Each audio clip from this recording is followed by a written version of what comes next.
Thierry Lhermitte, voilà, mon regard est sur vous. Je vous connais, donc je vous reconnais, comme on vient de le dire, contrairement peut-être, même sans doute à vous qui me prenez, je pense, pour Fanny Ardant ou quelqu'un d'autre. C'est l'heure de l'émission, je suis donc venu et je sais pourquoi je suis là, moi. Bien. Attendez, j'ai même écrit un texte et coup de bol, il parle de vous. Tout ça, c'est en relation, ça fonctionne.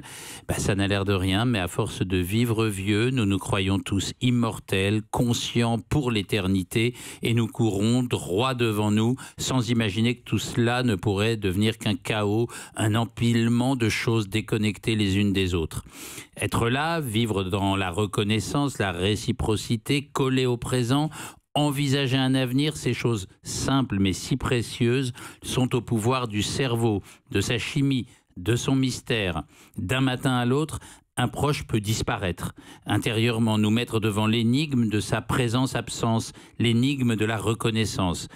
Alzheimer, c'est à un moment de l'existence une usure ou une rupture qui rend impossible la vraie présence. Littéralement, c'est être avec quelqu'un qui peut ignorer qui vous êtes et dont on ne sait pas où il est.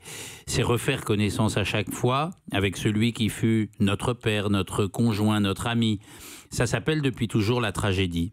Courir après soi, après ses pensées, son identité, courir et comme dans les rêves, être entravé, courir immobile.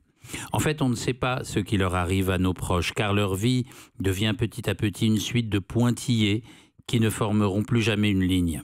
L'expression « la vie continue » n'a aucun sens pour eux. À la limite, elle recommence de temps à autre, désorientée.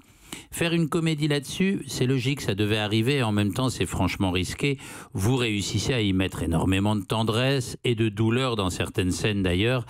Curieusement, vous qui fûtes parmi les premiers à vous passionner pour les internets, les startups et les nouvelles technologies, vous vous confrontez à ce qui rend le plus nu et le plus vulnérable dans notre monde de data et de processeurs, le défaut de mémoire.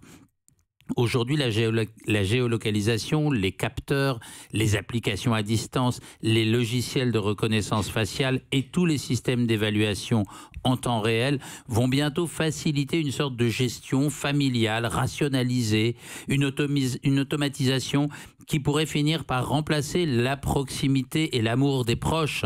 Je voulais, oui, moi, Ariel et non Fanny Ardant, vous demander ce que vous en pensiez, si vous connaissiez tout ça. Eh bien oui, c'est sûr qu'il y aura probablement des lunettes dans lesquelles, avec la reconnaissance faciale, il y aura le nom qui viendra s'afficher, oui. Peut-être un historique. Des montres qui permettront de savoir exactement où sont les proches. Voilà, ça existe déjà. Bon, voilà. C'est marrant, la personne que j'avais rencontrée, justement, elle était sortie de l'EHPAD dans lequel elle était pour boire un coup, avec justement... La personne que vous avez rencontrée pour travailler ce rôle. Pour travailler le rôle, oui. Et elle avait donc, à côté de sa montre, un petit boîtier, là, enfin un truc comme ça, et je lui dis, c'est quoi ça? Elle me dit, c'est Mont Blanc. Alors, je lui dis, la montre, oui, mais l'autre, c'est quoi? Mont Blanc. Ouais. Voilà, ça m'a vraiment éclairé. Parce que le Mont Blanc, on sait toujours où il est, quoi. Oui, c'est un repère.